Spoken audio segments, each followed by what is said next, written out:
సర్వ కృపానిధియగు దేవుని అతి పరిశుద్ధ నామంలో క్రీస్తునందు ప్రియులైన సహోదర సహోదరులందరికీ ఈ రాత్రి ఏర్పాటు చేయబడిన ఈ ప్రత్యేకమైన సువార్త కూడికలో చేరువచ్చిన మీ అందరికీ శుభాలు వందనాలు తెలియజేస్తూ ఉన్నాను. ఎర్రబాలెం గ్రామమందు ఏర్పాటు చేయబడిన ఈ సభను ప్రేమించి సమీపానికి వచ్చిన ప్రియులకును, సమీపానికి రాలేక దూరం నుంచి ఆయా స్థలాల్లో కూర్చొని దేవుని మాటలు ఆలకిస్తూ ఉన్న ఈ ప్రాంతవాసులకు నా హృదయపూర్వకమైన వందనాలు తెలియచేస్తూ, దేవుని మాటలు విని చెడిపోయిన వారు ఎవరు ఉండరు. దేవుని మాటలు వినకుండా బాగుపడేవారు కూడా ఎవరు ఉండరు. కనుక ఈ రాత్రి దేవుని మాటలు ఆలకించి మనం బాగుపడే ఒక అవకాశం మన వీధిలోనికి, మన ఇంటి ముందుకి వచ్చింది అని ప్రియులైన వారు గమనించి కొద్ది నిమిషాలు మీ యొక్క మనసును ఈ స్థలము నుంచి విడుదలవుతున్న దేవుని మాటల మీద లగ్నం చేయాలి అని దేవుని సేవకునిగా మిమ్మలను అర్థిస్తూ ఉన్నాను. ఈ రాత్రి చక్కని పాటలు, సంగీతంతో కలిసినటువంటి చక్కని అర్థవంతమైన పాటలు ఈ స్థలంలో మరి సహోదరుడు పాడి వినిపించగా మీరు విన్నారు. దేవుని సేవకుడు చెప్పినట్టుగా ఈ రాత్రి ఈ స్థలము నుంచి పాడబడిన పాటలు అది ఏవో కాలక్షేపానికి పాడిన పాటలైతే కాదు. ఆ పాటల్లో ఎంతో గంభీరమైనటువంటి భావాలు ఇమిడి ఉన్నాయి. వాటిని మనం ఆలోచించినప్పుడు అవి మన జీవితాలకు ఎంతో మేలు కలిగిస్తాయి. సరే, నేను కూడా ఈ రాత్రి ఒక పాటలోని ఒక మాట జ్ఞాపకం చేసి నేను మీకు సందేశాన్ని చెప్పాలి అని ఆశిస్తూ ఉన్నాను. ఇప్పుడు నేను చదివి వివరించబోయే ఈ మాట ఏ పాటలోనైతే ఉందో ఆ పాట వయసు దాదాపు 3000 సంవత్సరాలు. 3000 సంవత్సరాల క్రిందటి ముసలి పాట, పాత పాట. కానీ దాని యొక్క తాజాతనం ఏమీ తగ్గలేదు. ఆ పాటలోని మాటలు ఎవరైతే ఆలోచిస్తారో, దానిలో ఉన్న భావాన్ని ఎవరైతే గ్రహిస్తారో వారు ఇదివరకు ఉన్నట్టుగా ఉండరు. వారు పరివర్తన చెందిన వారై తమ జీవితాలకు మేలు తెచ్చుకుంటారు. ఇంతకీ ఈ పాట 3000 సంవత్సరాల క్రిందటిది అని చెప్పాను కదా. ఇది చాలా పాత పాట, ముసలి పాట. గొర్రెలు కాసుకుంటూ పోతున్న ఒక గొర్రెల కాపరి పాడుకునే పాట. ఆ పాటలోని ఒక లైన్ నేను చదివి దాని నుంచి కొన్ని మాటలు మీతో పంచుకుంటాను. కీర్తనలు గ్రంథం నుంచి 23వ కీర్తన 2వ చరణం. పచ్చిక గల చోట్లను ఆయన నన్ను పరుండజేయుచున్నాడు, శాంతికరమైన జలముల యొద్ద నన్ను నడిపించుచున్నాడు. పచ్చిక గల చోట్లను ఆయన నన్ను పరుండజేయుచున్నాడు, శాంతికరమైన జలముల యొద్ద నన్ను నడిపించుచున్నాడు. ఒక చిన్న ప్రార్థన. తల ఉంచుదాం దేవుని గౌరవించడం కొరకు. కళ్ళు మూసుకుందాం మీరు ఎక్కడున్నా ఏకాగ్రత కొరకు. నేను దేవునికి చేస్తున్న ప్రార్థనలో మీరు కూడా మనసు కలిపి ఆలోచిస్తూ నాతో ఏకీభవించవచ్చు. ఆకాశం నా సింహాసనమని, ఈ భూమి నా పాదపీఠమని సెలవిచ్చిన మహా గొప్ప దేవ, మేము సమీపింపరాని మహా తేజస్సులో వసించే అమరత్వము కలిగినటువంటి దేవుడు. అటువంటి నిన్ను ఈ భూమి మీద మేము తండ్రి అని పిలుస్తూ మీ సమీపానికి మేము చేరి వస్తున్నాం. ఎర్రపాలెం గ్రామాన్ని ప్రేమించి ఈ గ్రామమందు ప్రజలకు నీ మాటలు వినిపించాలని మీరు ఆశించి నీ సేవకుని స్థానిక సంఘాన్ని మీరు పురుగొల్పి ఏర్పాటు చేసిన ఈ సువార్త కూడికల్లో గతించిన రాత్రి నీ దాసుని బలపరిచి ఈ ప్రజలతో మాట్లాడారు. ఈ రాత్రి కూడా నీ పక్షంగా నీ మాటలు చెప్పేందుకు నేను కూడా నీ ప్రజల ముందు ఈ వీధి నడిబొడ్డున నిలబడ్డాను. కనికరించండి నాయన. నీ మాటలు మాకు జీవాన్ని ఇస్తాయి, బాధలలో మాకు నెమ్మదినిస్తాయి అని నీ లేఖనం చెబుతున్నది. అటువంటి మంచి మాటలు నీ ప్రజలకు అర్థమగినట్లుగా, వారి హృదయాల వరకు ఈ మాటలు చేరునట్లుగా ఈ రాత్రి మీరే మీ కృపాకార్యం చేయమని బలహీనుడను నీ పక్షంగా నిలబడ్డాను. ఈ ప్రజలు నీ వారు, నేను నీ వాడను. మేము మాట్లాడుకునేది నీ వాక్యం. మాకు సహాయం చేయండి. మా మనోనేత్రములను వెలిగించి మాకు జ్ఞానాన్ని ప్రసాదించండి. యేసునాథుని పేరట స్తోత్రించి ఆరాధించి మీకే ప్రార్థిస్తున్నాము తండ్రి. ఆమేన్. ప్రభునందు ప్రియమైన స్నేహితులారా, ప్రస్తుతం మనం జీవిస్తున్న ఈ లోకం ఎన్నో ఒత్తిడులతో నిండినటువంటి లోకం. పైన కూర్చొని మంత్రులుగా ఉండి పరిపాలన చేస్తున్న వారి దగ్గర నుంచి రోడ్డు మీద భిక్షమెత్తుకొని దినమును వెళ్ళబుచ్చుతూ ఉన్న ఒక అడుక్కునే వారి వరకు కూడా ప్రస్తుత ప్రపంచంలో ప్రతి వారు ఒత్తిడికి లోనవుతున్న మనుషులే. రాజకీయ నాయకులకు ఏముంటుందండి ఒత్తిడి అని మీరు అనుకుంటారా? లేదు ప్రియులారా, వారు చాలా ఒత్తిడితో ఉంటారు. ఈ ప్రజలు ఓట్లు వేసి 5 సంవత్సరాలు వారిని పాలించే అవకాశాన్ని మాకు ఇచ్చారు. మరి 5 సంవత్సరాలు దొర్లిపోతూ ఉన్నాయి. తరువాత మాకు ఒక రాజకీయ భవిష్యత్తు ఉంటుందా? మరలా ఈ ప్రజలు ఓటు వేసి మమ్మల్ని గెలిపించి మాకు పరిపాలించే అవకాశాలు ఇస్తారా లేదో అని మంత్రులుగా చేయబడిన లేదా ప్రజల చేత ఓట్లు వేయించబడి గెలిచి ఒక ఉన్నతమైన స్థితికి వెళ్ళిన రాజకీయ నాయకులకు ఎంతో ఒత్తిడి. మనుషుల మధ్య నవ్వుతున్నట్టే కనబడతారు. మనకు నమస్కారం పెట్టి మన ముందు ఎంతో చక్కగానే కనబడతారు. కానీ వారి లోపల ఎంతో భయంకరమైన ఒత్తిడి వాళ్ళని ఏలుబడి చేస్తూనే ఉంటుంది. అలాగనే ప్రభుత్వ అధికారులు, ఉద్యోగస్తులు, వీరికి ఒత్తిడి లేదు అని మనం అనుకుంటామా? లేదు స్నేహితులారా. వారి పైనున్న అధికారి దగ్గర నుంచి ఎప్పుడు వారి చేతికి ఒక మెమో అందుకోవలసి వస్తుందో, పైనున్న అధికారులు ఎప్పుడు వారిని దూషించి లేక కోప్పడి వారి మీద జులుము చలాయించినప్పుడు వారి పరిస్థితి ఏమైపోతుందో అని చెప్పి ఆఫీసుకు వెళ్ళిన దగ్గర నుంచి మళ్ళీ డ్యూటీ ముగించుకొని ఇంటికి వచ్చే వరకు కూడా ఒత్తిడి. రాత్రి ఏదో ఒక ముద్ద మింగి ఆయన నిద్రపోయినా రేపు ఆఫీసులో నేను చేయవలసిన పనులు చేయలేకపోతే పై అధికారుల వలన ఏమి నేను తిట్లు తినవలసి వస్తుందో అని ఉద్యోగస్తులు ఒత్తిడితోనే ఉన్నారు.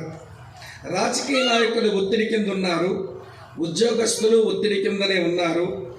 మరి వ్యవసాయదారులకు ఒత్తిడి లేదని అనుకుందామా? ఎంతో డబ్బు ఆ పొలం మీద పెట్టి ఫలసాయం కొరకు రైతు ఎదురు చూస్తున్నాడు.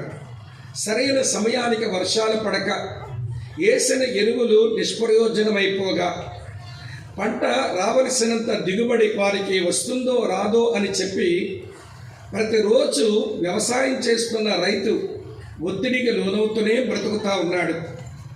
అలాగనే వ్యాపారస్తులు ఉన్నారు. వీళ్ళకు ఒత్తిడి లేదు అని అనుకుందామా? లేదు స్నేహితులారా.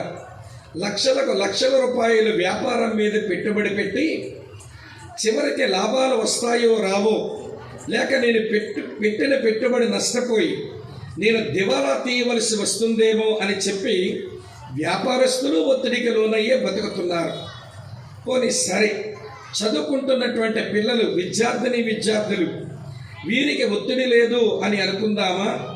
పోటీతత్వం కలిగినటువంటి ఈ రోజుల్లో నేను మంచి ర్యాంకులో పాస్ అవ్వకపోతే నాకు పై చదువులకు అవకాశం దొరుకుతుందో లేదో, లేక మంచి మార్కులతో పాస్ అవ్వకపోతే నేను ఒక ఉద్యోగం గడించుకోలేను అని చెప్పి విద్యార్థులు కూడా ఒత్తిడికి లోనవుతూనే చదువుకుంటున్నారు. సరే, రాజకీయ నాయకులు ఒత్తిడి కింద ఉన్నారు, అలాగనే ఉద్యోగస్తులు ఒత్తిడితోనే ఉన్నారు, వ్యవసాయదారులు ఒత్తిడితోనే ఉన్నారు, వ్యాపారస్తులు ఒత్తిడితోనే ఉన్నారు, విద్యార్థులు ఒత్తిడితోనే ఉన్నారు. మరి మీరు సేవ చేస్తున్నారు కదండి, దేవుని సేవ, మీకేమీ ఒత్తిళ్ళు ఉండవా అంటే మాకు చాలా ఒత్తిడి. మా ఒత్తిడికి కారణం ఏంటో తెలుసా? మాతో ఉన్న మనుషులు ప్రేమతో పలకరించి ఎందుకు మాతో బాగుంటారో ఒక్కొక్కసారి మాకు అర్థం కాదు. ఎందుకు ఒక్కొక్కసారి మా ముఖం మీదని ముఖం ముడుచుకొని పలకరించడం మానేసి, ప్రియులార ప్రేమతో ఏమండి చూడడమే మానేసి, ప్రియులార వారి భయంకరమైన కోపాన్ని ఎందుకు వెళ్ళగక్కుతున్నారో మాకు తెలియదు. అప్పుడు ఎందుకు నవ్వారో తెలియదు, ఇప్పుడు ఎందుకు కోపడ్డారో తెలియదు. అప్పుడు ఎందుకు దగ్గరకు వచ్చి ప్రేమతో ఉన్నారో తెలియదు, ఇప్పుడు మమ్మల్ని విడిచిపెట్టేందుకు వెళ్ళిపోతున్నారో తెలియదు. సేవ చేస్తున్న మాకు ఒత్తిడే. కనుక ఒత్తిడి లేనివాడెవడు? అడుక్కున్న వాడికి ఒత్తిడి లేదనుకుంటున్నారా? నిన్న ముష్టెత్తుకుంటే 30 రూపాయలు వచ్చింది. ఆ 30 రూపాయలు తినేసాను ఈ రోజున.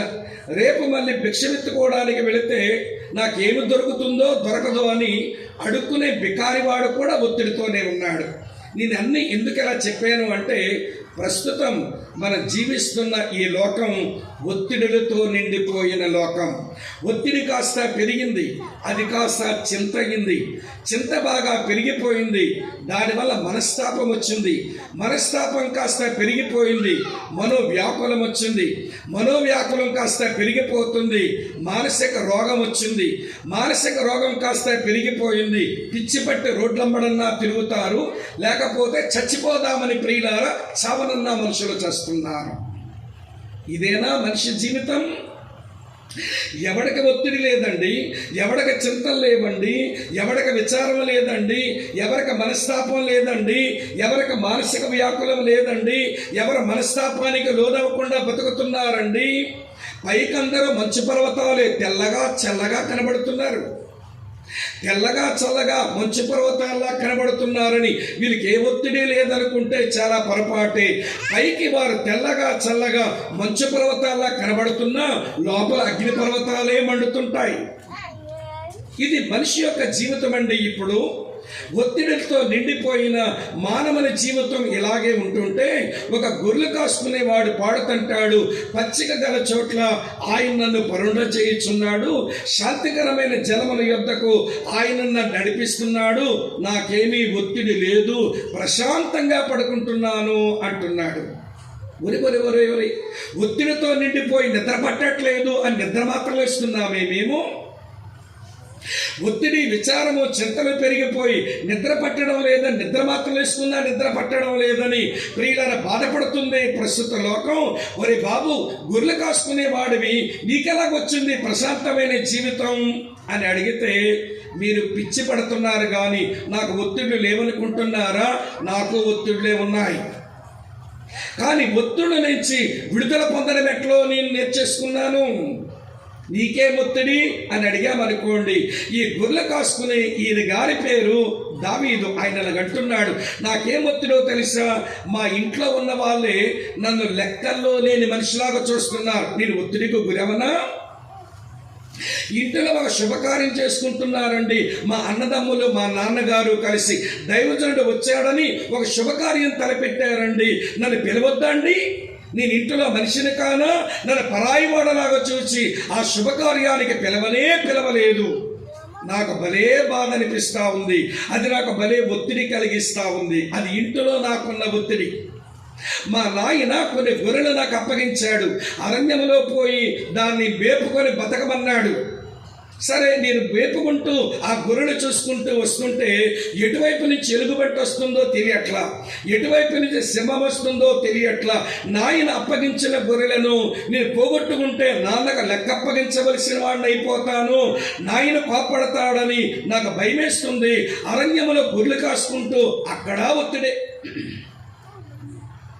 ఇంటిలో ఒత్తిడి, వింటున్నారు కదూ, అరణ్యములో ఒత్తిడి. పోని మా అన్నదమ్ములు యుద్ధ భూమిలో ఉన్నారు, వాళ్ళని పలకరించడానికి పోదాము, వాళ్ళకేదో అవసరమైనవి తీసుకుని పోదామని నేను వెళితే అక్కడ దేవుని ఎరగని వాడు రంకెలేసి మాట్లాడుతుంటే నేను తట్టుకోలేకపోయాను. వీడెవడండి జీవం గల దేవునికి, ఆయన సైన్యానికి వ్యతిరేకంగా మాట్లాడడానికని నాకు భలే ఒత్తిడి వచ్చిందండి. నేనేం ఒత్తిడిలో లేని మనిషిని అనుకోకండి, నేను ఒత్తిడికి లోనయ్యే మనిషిని. ఇంటిలో ఒత్తిడి, ఇంటోళ్ళు పట్టించుకోవడం లేదు, పెద్దగా నన్ను లెక్కల్లో లేని మనిషిగా పరిగణించారు వాళ్ళు. అరణ్యములో ఒత్తిడి, గొర్రెలు కాసుకుంటూ మా నాయన అప్పగించిన గొర్రెలను పోగొట్టుకుంటానేమో అని ఒత్తిడి. యుద్ధ భూములు అన్నదమ్ములు కలవడానికి వెళ్తే దేవునికి వ్యతిరేకంగా నిలబడి మాట్లాడుతున్న ఆ మనుషులను చూస్తే నాకు ఒత్తిడి, నేను గురైపోయాను. అయితే ఇన్ని ఒత్తిళ్ళు వచ్చినా ఒత్తిడి నుంచి విడుదల పొందడం ఎట్లో నాకు తెలుసు అని విడుదల పొంది ఆయన పాడుకున్న పాటే నేను 2వ లైన్ చదివాను. ఏమన్నాడో తెలుసా? పచ్చిక గల చోట్ల ఆయన నన్ను పరుండ చేస్తున్నాడు, శాంతికరమైన జలముల యొద్దకు నన్ను నడిపిస్తా ఉన్నాడు. ఎవరైనా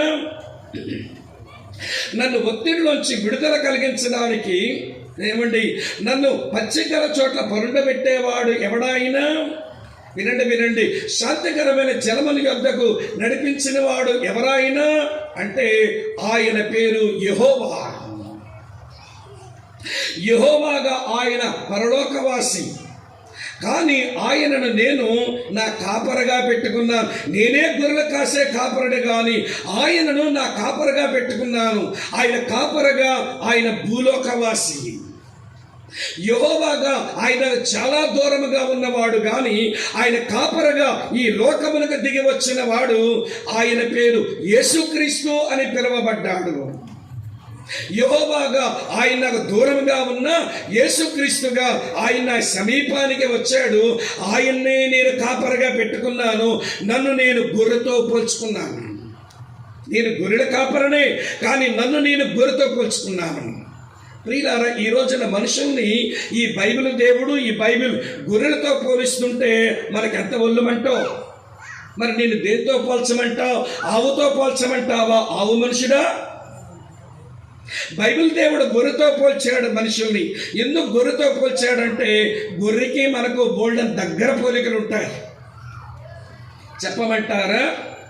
గొర్రెకి మనకున్న దగ్గర పోలికలు చెప్తాం. మంగళగిరిలో అటు గుంటూరు నుంచి వచ్చే ట్రాఫిక్, ఇటు విజయవాడ నుంచి వచ్చే ట్రాఫిక్, అది చాలా బిజీగా ఉన్న రోడ్డు. ఆ రోడ్డు మీద ఎవడో స్కూటర్ మీద పోతా రోడ్డు మధ్యలో స్కూటర్ ఆపి ఇట్లా పైకి చూస్తున్నాడు. వెనకాల బస్సు వస్తుంది, అందులో ఒక 50 మంది ఉన్నారు. ఉరే, వీడు రోడ్డు మధ్యలో నిలబడి పైకి తలెత్తి చూస్తున్నాడు, వీడికి ఏదో కనబడుతున్నది, వీడికేదో దొరికిపోతుంది, అది మనము చూద్దాం, మనము సంపాదించుకుందామని బస్సులో ఉన్న 50 మంది దిగారు. ఈలోగా మరొక బస్సు వచ్చింది, దాంట్లో ఉన్న 50 మంది దిగారు. దాని వెనకాల కార్లు వచ్చాయి, ఆ కార్లో ఉన్న వాళ్ళు కూడా దిగారు. మొత్తానికి ట్రాఫిక్ అంతా అలాగా మంగళగిరి జంక్షన్, వినండి ప్రియులారా, ఆ గుంటూరు వైపు ట్రాఫిక్ సాగిపోయింది. ఇంతకీ వీడికి ఏం కనబడుతున్నది, లేకపోతే వీడికి ఏమి దొరుకుతుందో ఏమో కానీ చివరిలో కొంచెం ఆలోచించగలిగిన ఆయన వచ్చి ఇట్లా తట్టాడట. అయ్యా, నీకేం కనబడుతుంది అన్నాడు. వాడు అన్నాడు, నాకేమీ కనబడడం లేదన్నాడు. మరి ఎందుకు చూస్తున్నావు అన్నాడు. నా ముందోడు చూశాడు, నేను చూస్తున్నాను అన్నాడు. అదే సంగతి అని ముందోడిని తట్టాడు. అయ్యా, నీకేం కనబడుతుంది అన్నాడు. నాకేమీ కనబడడం లేదన్నాడు. మరి ఎందుకు అలా చూస్తున్నావు అన్నాడు. ఏమో, నా ముందోడు చూశాడు, నేను చూస్తున్నాను అన్నాడు. సరే, మొత్తానికి అలా అడుక్కుంటూ వస్తే ఎవడు చెప్పింది ఇదే జవాబే. నాకేమీ కనబడడం లేదు, నా ముందోడు చూస్తున్నాడు, నేను చూస్తున్నానని చెప్తున్నారు. ఎవడికేమీ కనబడుతుందో ఎవడు చెప్పడంలా.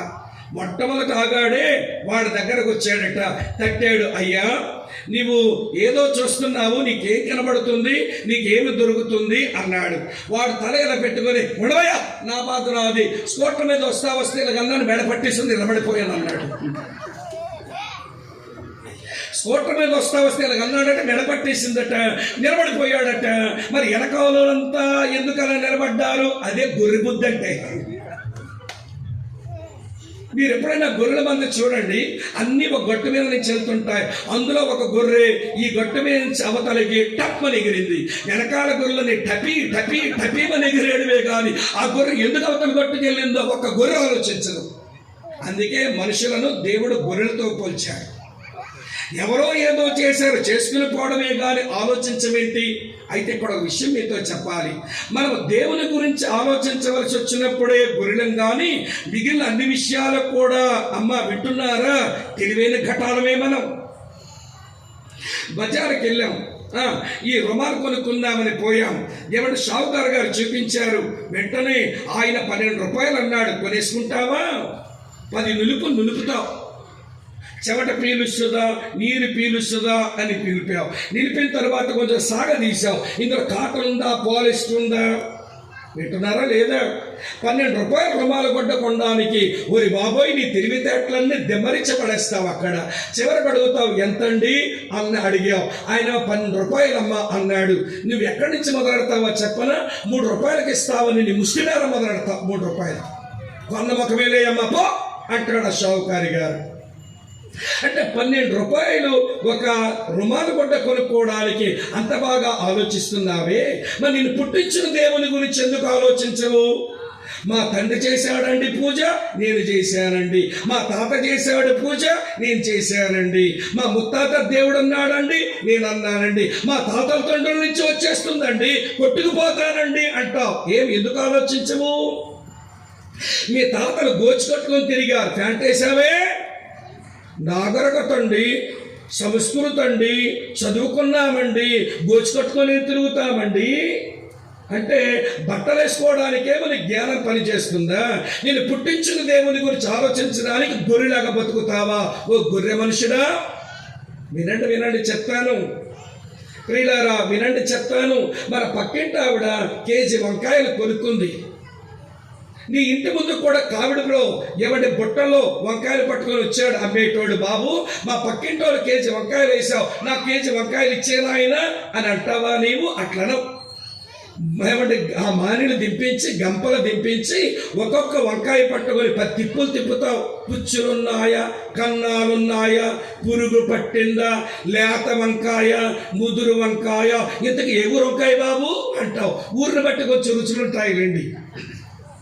ఇన్ని అడిగిన తర్వాత అప్పుడు కేజీ ఈయన అంటావు. కేజీ వంకాయలు కొనుక్కోవడానికి ఆలోచిస్తావు. 12 రూపాయలు రుమాల గుడ్డ కొనడానికి ఆలోచిస్తావు. నేను పుట్టించిన దేవుని గురించి ఆలోచించరా బాబంటే మా తాతలు, మా తండ్రులు, మా ముత్తాతలు ఏదో చేసుకుని పోయారు, అట్లా పోతామంటావు. అందుకనే బైబిల్ దేవుడు మనిషిని గొర్రెతో పోల్చాడు. ఇక్కడ ఈ గొల్ల పిల్లవాడు కూడా నేను గొర్రెనే, దేవుడే నా కాపరి అంటున్నాడు. నాతో ఉన్నారా? ఇప్పుడు చెప్తాను వినండి. ఆ యెహోవా, యెహోవా అంటే అర్థం ఏంటో తెలుసా? యెహోవా అనగా సార్వభౌముడు, యెహోవా అనగా నిత్యుడు, యెహోవా అనగా వినండి ప్రియమైన స్నేహితులారా స్వయంభవుడు. స్వయంభవుడు అంటే తనకు తానుగా ఉనికి కలిగిన వాడు. ఆయన పుట్టుకకు ఎవడో కారణం కాదు, ఆయన ఎవరితోనూ సృష్టించబడలేదు. స్వయంభవుడు ఆయన. అలాగనే యెహోవా అనగా నిత్యుడు, నిన్న ఉన్నాడు, నేడు ఉన్నాడు, రేపు కూడా ఉండేవాడే. ఒకప్పుడు ఉండి ఇప్పుడు లేనోడు కాదు ఈయన.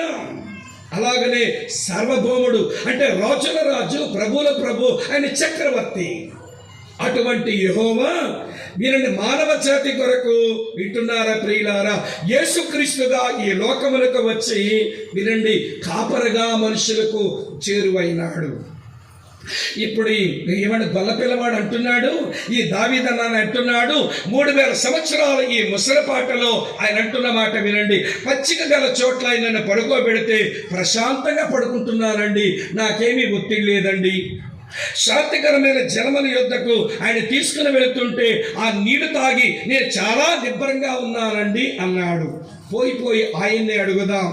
ఏమన్నా దావీదన్నా, గొర్రెలు కాసుకునే వాడివి, నీకు ఇంట్లో ఒత్తిడంటివి, నీకు అరణ్యములో ఒత్తిడంటివి, తర్వాత ఆ యుద్ధ భూమిలో కూడా ఒత్తిడి అంటేవి, ఇన్ని ఒత్తిళ్ల మధ్య ఇంత ప్రశాంతంగా ఎట్లున్నావయ్యానంటే, చెప్తాను వినండి అని నేను చెప్పే మాట ఏంటో తెలుసా? ఇన్ని ఒత్తిళ్ల మధ్య నేను ప్రశాంతంగా ఉండడానికి గల కారణం, నా కాపరి నాకు సమీపంగా ఉన్నాడు. నా కాపరి నాకు సమీపంగా ఉన్నాడు. పరలోకవాసి అయిన యెహోవా, వినండి ప్రియులారా, ఎవరో పుట్టినట్టుగా పుట్టలేదు, ఎవరో బతికినట్టుగా బతకలేదు, ఎవరో చనిపోయినట్టుగా చనిపోలేదు, ఎవరో తిరిగి లేచినట్టుగా చూడలేవు. కానీ అలా మృత్యుంజయుడే తిరిగి లేచిన ఆ యెహోవా యేసుక్రీస్తుగా నాకు సమీపంగా ఉన్నవాడు. నడిపిస్తున్నది ఆయన అయినప్పుడు, పడుకోబెడుతున్నది ఆయన అయినప్పుడు నాకెందుకండి చింత, నాకెందుకండి ఒత్తిడి? ఆయన సమీపంగా ఉన్నాడు. సరే, ఇంతకీ ఆ కాపరి ఎలాంటి వాడో తెలిస్తే ఒత్తిడి, చింత, విచారము, మనోవ్యాకులము నుంచి, మానసిక రోగము నుంచి విడుదల పొంది ప్రశాంతంగా బ్రతకడం మనకి చేతనవుతుంది. చూపిస్తాను చూడండి. ఆ యెహోవా కాపరిగా వచ్చిన వాడు, మనుషులకు సమీపంగా వచ్చిన వాడు ఎట్లాంటి వాడు చెప్పనా? చూపిస్తున్నాను రండి ప్రియులారా. మత్తయి సువార్త 9వ అధ్యాయం. మత్తయి సువార్త అనే పుస్తకంలో 9వ అధ్యాయంలో ఈయన ఎట్లాంటి కాపరో నేను మీకు జ్ఞాపకం చేస్తాను. మత్తయి సువార్త 9వ అధ్యాయం ఇలా రాసి ఉంది ప్రియులారా, చదువుతున్నాను, దయచేసి చూడండి. 37వ వచనం. ఆయన సమూహములను చూచి, వింటున్నారు కదూ, ఈ కాపరి ఆ సమూహములను చూచి వారు కాపరలేని గొర్రెల వలె విసిగి చెదరి ఉన్నందున వారి మీద కనికరపడి అని రాసి ఉంది. నాకు సమీపానికి వచ్చిన ఈ కాపరి యేసుక్రీస్తు అనే నామధారి. ఆయన ఎట్లాంటి కాపరంటే, నాకు సమీపంగా వచ్చిన వాడు నా మీద కనికరపడే కాపరి. కనికరపడ్డం అంటే ఏంటో కొంచెం తెలియాలి. తెలిస్తే అప్పుడు ఆయన ఎట్లాంటి వాడో మనకు బాధపడుతుంది. కనికరం అంటే చెప్తాను వినండి ప్రియులు, ఇంగ్లీష్లో కంపాషన్ అంటారు. ఒక వ్యక్తి ఏ పరిస్థితులు ఉన్నాడో ఆ పరిస్థితిలోనికి రావడమే కనికరం చూపడం. ఇలా చెప్తాను వినండి. ఆ రోడ్డు మీద ఎవరికో యాక్సిడెంట్ అయింది, వాళ్ళ కాలు చేతులు విరిగినాయి, రక్త పొడుగుల్లో ఏమండి యాక్సిడెంట్ అయిన వాడు ఏడుస్తున్నాడు. మనం ఆ దారి వెంబడి వెళ్ళిపోయి ఏమంటామో చెప్పనా? అయ్యో పాపం చుచ్చుచ్చు అంటూ వెళ్ళిపోయాం. ఏంటండి? అయ్యో పాపం చుచ్చుచ్చు అంటూ వెళ్ళిపోయాం. ఇది కనికరం అంటే ముమ్మాటికి కాదు, ఇది జాలి పడ్డానికి పెద్ద పెట్టుబడి లేదు. అయ్యో అనడానికి నాలుక నొప్పా, పాపం అనడానికి పెదాలకి నొప్పా, చుచ్చుచ్చు అనడానికి, వింటున్నారా, లోపల గొంతు దగ్గర నుంచి నాలుకేమైనా మధు పెట్టాలా? ఎన్నిసార్లు అనమన్నా అంటాం అయ్యో పాపం చుచ్చుచ్చు, అయ్యో పాపం చుచ్చుచ్చు అనుకుంటూ పోతాం. అది వాడికి ఏమైనా మేలు చేస్తుందా? ఆ రక్త పడుగుల్లో ఉండి కాలు చేతులు విరిగి ఏడుస్తున్న పిల్లగాడికి మన అయ్యోలు, మన పాపం అనే మాటలు, చుచ్చుచ్చు అనే మాటలు వాడికి ఏమైనా ఆదరిస్తాయా? ఇప్పుడు చెప్తాను వినండి. ఆ పిల్లాడు అలాగే ఉంటే వాళ్ళ నాన్నగారు వచ్చారనుకోండి, అయ్యో పాపం చుచ్చుచ్చు అంటే వెళ్ళిపోతారు వాళ్ళ నాన్న. వాళ్ళ నాన్న కనికర పడతాడు. వాడు ఏడుస్తుంటే ఆ రక్త పడుగుల్లో ఈయన చేస్తూ ఉంటాడు. వాడు బాధపడుతుంటే ఈయనకే దెబ్బలు తగిలినట్లుగా ఈయన బాధపడిపోతాడు. ఈ బైబిల్ దేవుడు, ఈ యెహోవా అని పేరు కలిగిన వాడు, యేసుక్రీస్తుకి లోకమునకు వచ్చిన వాడు, మనుషులకు కాపరగా ఉండేవాడు. ఈయన కనికరపడే కాపరి అంటే ఆయన బాధపడే వారితో బాధపడతాడు, ఏడ్చే వాళ్ళతో ఏడుస్తాడు. ఇలాంటోడు నీకు అవసరం లేదని వెళ్ళిపోతే నీకు ఇక మేలు చేసే దిక్కు మొక్కు ఎక్కడా? వినండి ప్రియమైన స్నేహితులారా, యెషయా గ్రంథం 63వ అధ్యాయంలో ఒక మాట ఇలా రాసింది, మీ కొరకే చదువుతాను. యెషయా గ్రంథం 63వ అధ్యాయం నేను చదువుతున్నాను చూడండి. 9వ వచనం. వారు యావత్ బాధలో ఆయన బాధనుందెను. ప్రియమైన అక్క చెల్లులారా, ప్రియమైన అన్నదమ్ములారా, మన జీవితంలో ఏదైనా బాధలు వస్తే మన యావత్ బాధలో కూడా ఈయన బాధనుందేవాడు. చూసి నవ్వుకునే శాడిస్ట్ కాదండి ఈ కాపరి. మన బాధల్లో ఉంటే సంబరపడి నవ్వుకుని పక్కగా వెళ్ళిపోయేటువంటి శాడిస్ట్ కాదండి ఈ యేసుక్రీస్తు. వారి యావత్ బాధలో ఆయన బాధనుందేవాడు. అందుకే కనికరపడే కాపరి అన్నాము. ఏడుస్తే ఏడుస్తాడు, ఒకగానొక్క అన్నదమ్ముడు, వాడిని కూడా కోల్పోయినాము, వాడేమో సమాధి చేసినామని అక్క చెల్లెలు ఇద్దరు ఏడుస్తుంటే, వారు ఏడుపుకు తట్టుకోలేక ఊర్లో ఉన్న మరికొంతమంది కూడా ఏడుస్తుంటే యేసు అక్కడికి వచ్చి, వినండి ప్రియులారా, యోహాను సువార్త 11:35 రాసి ఉంటుంది, యేసు కన్నీళ్లు విడిచెను. ఏడ్చేవాడితో ఏడ్చే కనికరపడే కాపరి, బాధపడే వారితో బాధపడే కనికరపడే కాపరి ఆయన నాకు సమీపానికి వస్తే నాకెందుకండి ఒత్తిడి, నాకెందుకండి చింత, నాకెందుకండి విచార, ప్రశాంతంగా ఉన్నానండి. నేను గుర్రెలు కాసుకున్నాడు, పాడుతున్నాడు 3000 సంవత్సరాల కిందట ముసలి పాట.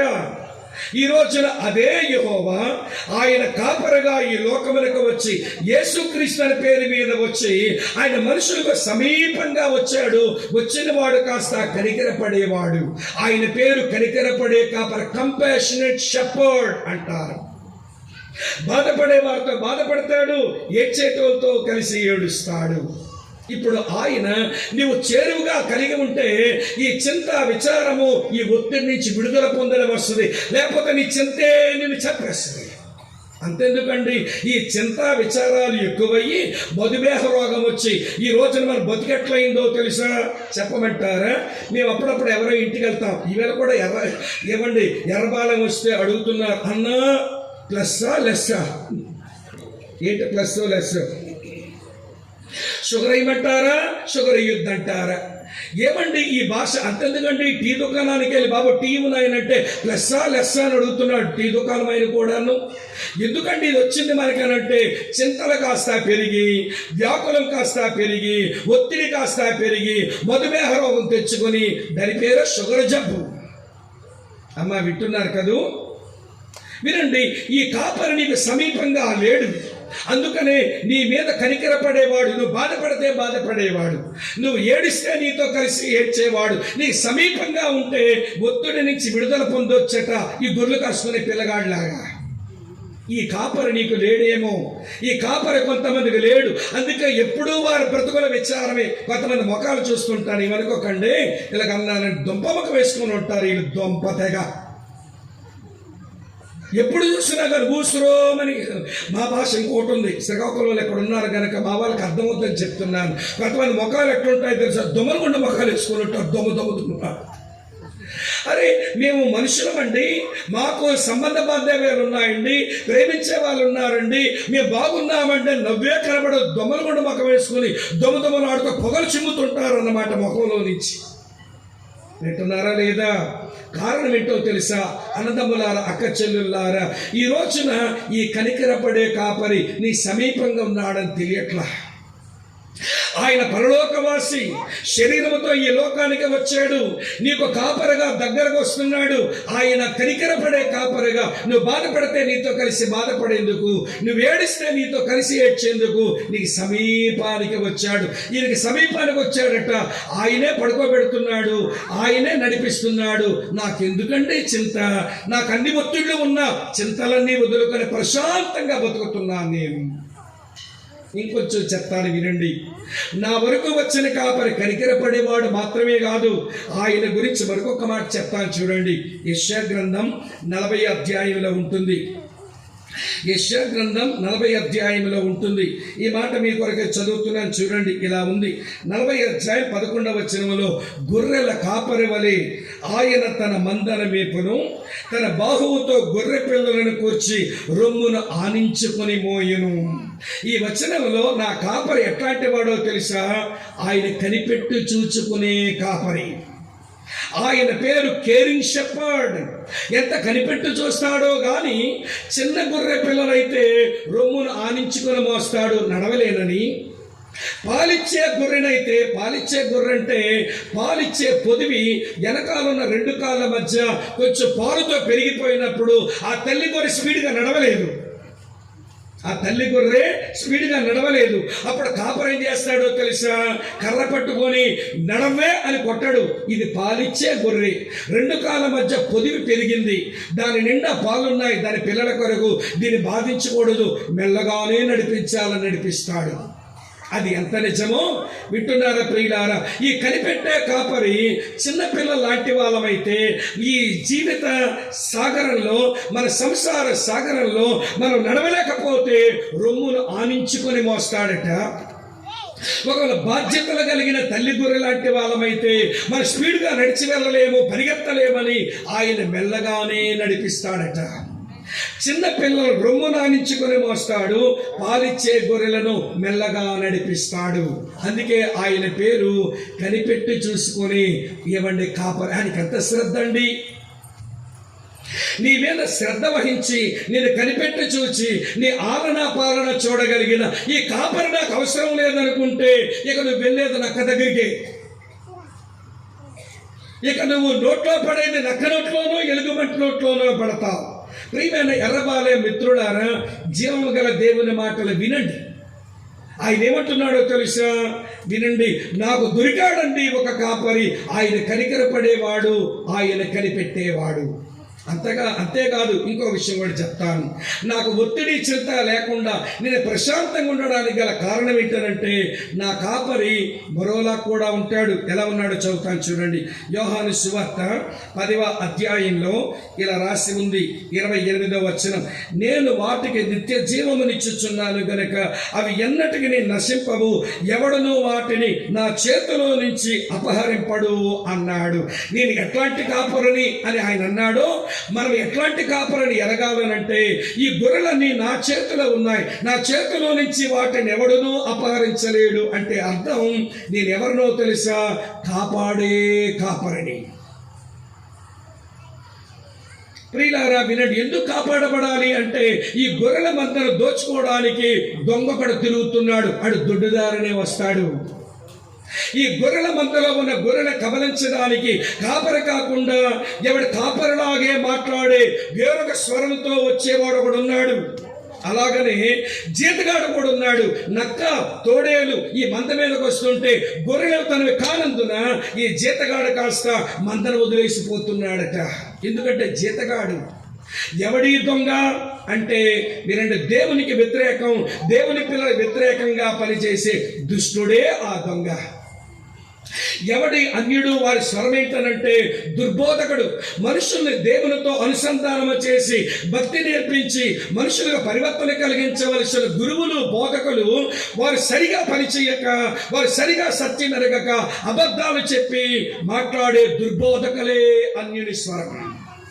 ఇంతగా జీతగాడంటే ఎవడో తెలిసిన సమర్పణ లేని దేవుని సేవకుడు. వీళ్ళంతా లోకంలో తిరుగుతున్నారు.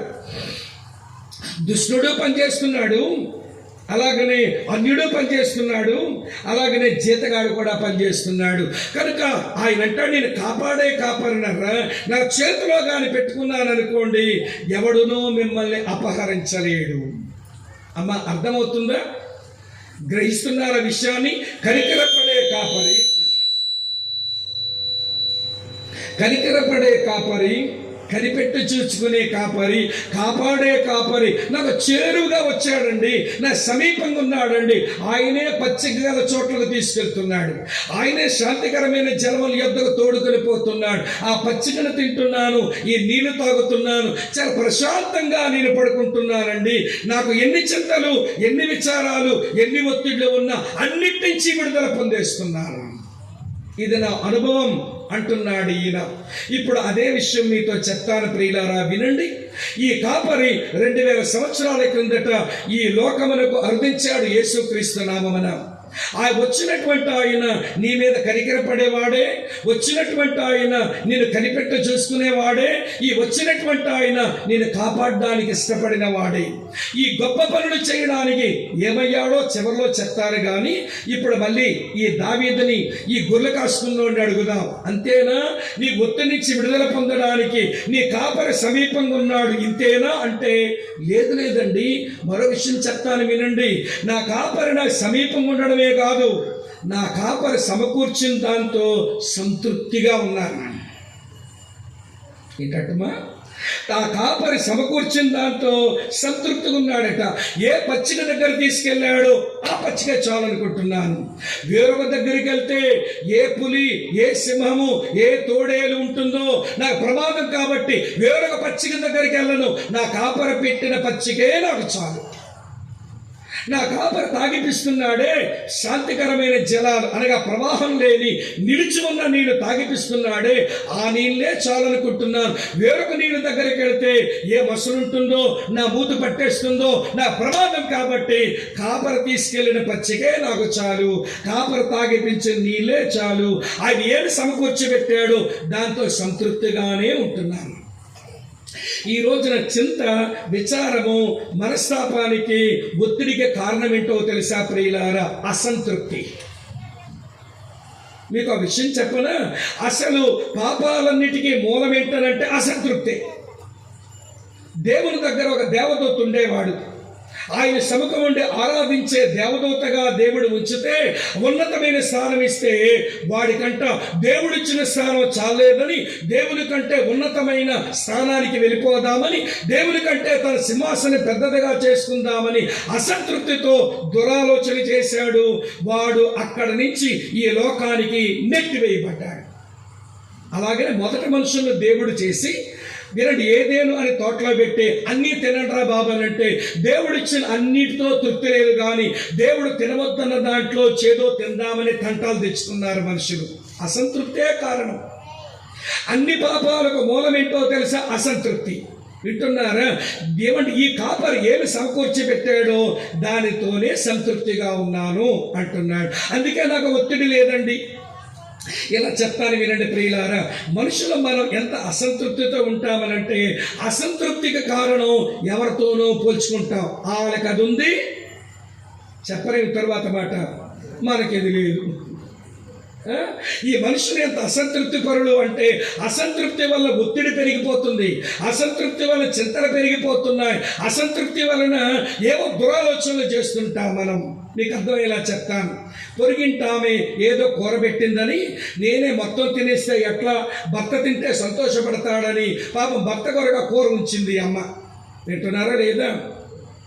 ఇతగాడు రాగానే వడ్డం చేసి పొరిగింటమ్మ వేసిన కూర పెట్టింది. కూర పెట్టగానే 6 ముద్దలు ఎక్కువ లోపలికి ఎగరేసాడు. ఎగరేస్తూ అంటున్నాడు, ఏంటి కూర మన ఇంట్లో వండినట్టే లేదే అన్నాడు. అవునండి, నేను వండలేదు. మరి ఎవరు పెట్టారంటే, ఎదురుంటి సుబ్బమ్మ గారు పెడితే మీరు తింటారని ఉంచానండి అంది. ఇతగాడంటాడు, అబ్బా సుబ్బమ్మ గారు ఎంత బాగా చేశారో, నీ ముఖానికి ఎప్పుడైనా వండడం వచ్చా అన్నాడు. మరి పెళ్ళైన నాటి నుంచి ఈ రోజు వరకు ఏ సుబ్బమ్మ వచ్చి వండితే తిని దెమ్మకొక్కలుగా ఎవరు? నువ్వు రోజు సుబ్బమ్మ వచ్చి వండుతుందా నీకేమన్నా? చూసారా? ఎవడి పొరిగింటి పుల్లకూర ఒక పూటకే రుచి అనే విషయం తెలియట్లా. సుబ్బమ్మ గారు ఎంత బాగా వండారో, నీ ముఖానికి ఎప్పుడైనా వండడం వచ్చా అని భార్య వంటకాల మీద అసంతృప్తి. చూశారు? ఆ మాట అనగానే ఈవిడ గుండె పగిలిపోద్ది. నేను పెళ్ళైన నాటి నుంచి ఇతనికి రుచికరమైన భోజనం పెట్టాలని ఎంత బాగా ఆలోచించి, ఎంత బాగా యూట్యూబ్లు చూసి నేను బాగా వంటకాలు చేస్తుంటే, ఇంత తిన్నా కూడా ఈ మొదలష్టమ్మగాడు నా వంటనే మెచ్చుకోక సుబ్బమ్మ గారు వంటలు మెచ్చుకున్నాడని ఈవిడ గుండె పగిలిపోద్ది. అప్పుడు ఇవి మూత ముడుస్తుంది, సత్యభామ అవుతుంది. ఆమెను మెత్తం చేసుకోవడం వీడు సర్కస్ చేస్తుంటాడు. అందరిలో జరిగిన భాగవతమే చెప్తున్నాను నేను, వేరొక విషయం చెప్పడంలా. పోనీ సరే, మగవాళ్ళ అసంతృప్తి అలాగుంటే ఈవిడ గారు అంటది, ఏమండి చూసారా, ఎదురుండి సుబ్బారావు గారు అడగగానే కంచిపట్టు చీర కొన్నాడు ఆవిడికి, అడగగానే కాసులు పేరేశాడు తన భార్యకి, అడగగానే గోడ కంటుకునే పెద్ద టీవీ కొని పెట్టాడు. మీరు ఉన్నారెందుకు? నాకు ఈ డొక్కు టీవీ ఇచ్చారు, తెలుపు నలిపేగా రొగ్గే కనబడదు, నేలపై కట్టుకున్నాను నిన్ను, నేలపై కట్టుకున్నాను నిన్ను అంటుంది ఈవిడ. వింటున్నారా? అయ్యా అదేంటమ్మా ఎలాగంటావు? అతనికి డబ్బు వస్తుంది, కొనిపెట్టగలుగుతున్నాడు, మన జీతం ఇంత, మనం దీంతోనే సంతృప్తిగా ఉండాలి కదా, నువ్వేంటి అలాగ నిష్ఠూరపడుతున్నావంటే, వినండి, వంటగదిలోకి వెళ్ళి చెంబెత్తుడు, గ్లాస్ ఎత్తుడు ఈ అమ్మగారు. ఇక ఇంట్లో మొదలవుతుందండి చిన్నపాటి కురుక్షేత్రం. ఏ ఇంట్లోనూ చూసిన అసంతృప్తే అన్ని ఒత్తిళ్లకు కారణం. అందుకని బైబిల్లో దేవుడేమన్నాడో తెలుసునా? చెప్తాను వినండి ప్రియమైన స్నేహితులారా. బైబిల్లో దేవుడు ఏమన్నాడో చెప్పన? హెబ్రీ పత్రిక 13వ అధ్యాయం 5వ వచనంలో ఉంటుంది, మీరు ధనాపేక్ష లేని వారై మీకు కలిగిన దానితో సంతృప్తి కలిగి ఉండండి. మీకు కలిగిన దాంతో సంతృప్తిగా ఉండండి. ఒత్తిళ్లు రావు, చింతలు పెరగవు, విచారాలు పెరిగిపోవు, ప్రశాంతంగా మీరు జీవిస్తారండి. మరో దగ్గర ఒక ఆయన అంటాడు, లూకా సువార్త 3:14 బాప్తిస్మిచ్చి యోహాన్ అనే దైవజనుడు అంటాడు, వినండి, సైనికులు అడిగారు, ఏమయ్యా దేవుని రాజ్యంలో ప్రవేశించాలంటే మారు మనసు పొందమన్నావు, మారు మనసుకు తగిన ఫలం ఫలించమంటున్నావు, అదేంటో మాకు బోధపడడం లేదు, పరలోక రాజ్యం ఎట్లా పోవాలి, మారు మనసుకు తగిన ఫలం ఫలించడం అంటే ఏంటో చెప్పవయ్యా అని అంటే ఆ పెద్ద ఆయన అంటాడు, ఎవరిని బాధ పెట్టకయు, ఎవరి మీద అపనింద మోపకయు, మీ జీతాలతో మీరు తృప్తి కలిగి బతకండి అన్నాడు. ధనాపేక్ష లేని వారై కలిగిన దాంతో తృప్తి పడండి అంటే, ఒక ఆయన ఎవరిని బాధ పెట్టక, ఎవరి మీద అపనింద వేయక, మీ జీతాలతో మీరు తృప్తి కలిగి ఉండండి అన్నాడు. ఇప్పుడు చెప్తాను వినండి ప్రియులారా, నిజమైన తృప్తిని అనుభవించకపోతే ఒత్తిడి, చింత, విచారాలు పెరిగి లేనిపోయిన జబ్బులు శరీరానికి తెచ్చుకొని చివరికి మన గతి నరకమే గతి అవుతుంది. ఇప్పుడు చెప్తాను వినండి ప్రియులారా, సంతృప్తి ఎలా వస్తుంది? ఇప్పుడు మనం అందరము కలిసి వినండి, గుంటూరు జిల్లాలో ఏ బాపట్లకో ఏ చీరాల వైపు వెళ్ళి సముద్రం దగ్గరికి వెళ్ళి ఒక చేపను ఎత్తుకొద్దాం. మన ఎర్రబాలెం చేపనెత్తు వచ్చి, చేపమ్మ మా ఎర్రబాలెం నిండా బస్తాలు భోజనం నీ కొరకు దాచిపెట్టామే, బాగా తిని సుప్తిగా ఉండు తల్లి అని చేపతో అన్నామనుకోండి, చేపకే కానీ మాటలు వస్తే ఏమంటావు తెలుసా? నన్ను ఎందుకంటే చంపుతారు, మీ ఎర్రబాలెంలో బస్తాలు భోజనం పెడితే నేను తృప్తిగా ఉంటానా? నన్ను ఎక్కడి నుంచి మీరు తెచ్చారో అక్కడ వదిలేయండి. నన్ను సముద్రంలోంచి తెచ్చారు కదా, నన్ను సముద్రంలో వదిలేయండి. ఆ సముద్రంలో దొరికిన చిన్న పురుగు, ఆ సముద్రంలో దొరికిన చిన్న గింజ తృప్తిగా ఉంటుందండి నాకు. మీ బస్తాల భోజనం నాకు తృప్తినిస్తాయా? చేపలు ఎక్కడి నుంచి అయితే తెచ్చామో అక్కడ వదిలేస్తేనే తృప్తి. అలాగే ఆకాశంలో ఎగిరే పక్షిని తెచ్చి పంజరంలో పెట్టి, పక్షిగారు మా ఎర్రబాలెంలో నీ కొరకు బస్తాలు భోజనం పెట్టామే, బాగా తిని తృప్తిగా ఉండనంటే ఆ పక్షిగా కానీ మాటలు వస్తే ఏముంటుందో తెలుసా? నన్ను ఎందుకండి చంపుతారు? ఆకాశంలో అలా తిరుగుతూ ఎక్కడో ఒక చిన్న గింజ, ఎక్కడో చిన్న పురుగు దొరికితే అది తినేసి తృప్తిగా ఉంటుందండి నాకు. ఈ పంజరంలో పెట్టి బస్తాల భోజనం పెట్టినా నాకేమి తృప్తి అండి అంటుంది. ఏది ఎక్కడి నుంచి వచ్చిందో అక్కడ వదిలేస్తేనే దానికి తృప్తి. చేప సముద్రం నుంచి తెచ్చాం, అక్కడ వదిలేస్తేనే దానికి తృప్తి. పక్షిని ఆకాశంలో తెచ్చిపెట్టాం పంజరములో, అక్కడ వదిలేస్తేనే తృప్తి. కానీ ఇప్పుడు మనుషుడా, నీకెక్కడ తృప్తి? నువ్వెంత బంగారం సంపాదించినా నీకు తృప్తి ఉండదు, నువ్వెంత డబ్బు గడించినా నీకు తృప్తి ఉండదు, నువ్వెంత విలాసవంతమైన జీవితం జీవించినా నీకు తృప్తి ఉండదు. వినండి ప్రియమైన స్నేహితులారా, నీవు ఎంత పాపం వ్యసనాలతో తృప్తిగా జీవిద్దామని తాగుతావో, వ్యభిచారమే చేసి ఏమన్నా చెయ్యి, నీ జీవితానికి తృప్తి రాదు. ఎందుకో తెలుసా? నువ్వు ఎక్కడి నుంచి వచ్చావో అక్కడికి వెళితేనే తృప్తి. ఎక్కడి నుంచి వచ్చావు నీవు? మా అమ్మ నాన్న కన్నారంటావేమో, మీ అమ్మ నాన్నకి ఎవరు కన్నారంటే మా తాత మా అవ్వ కనిందంటావేమో, వాళ్ళు ఎవరు కన్నారంటే మా ముత్తవ్వ మా ముత్తాత కన్నారంటావేమో. చివరికి వచ్చేసరికి నువ్వు వచ్చే జవాబు ఏంటో తెలుసా? నువ్వు ఎక్కడి నుంచి వచ్చావనంటే దేవుని నుండి వచ్చావు. నీ లోపల ఉన్నది దేవుని జీవాత్మ.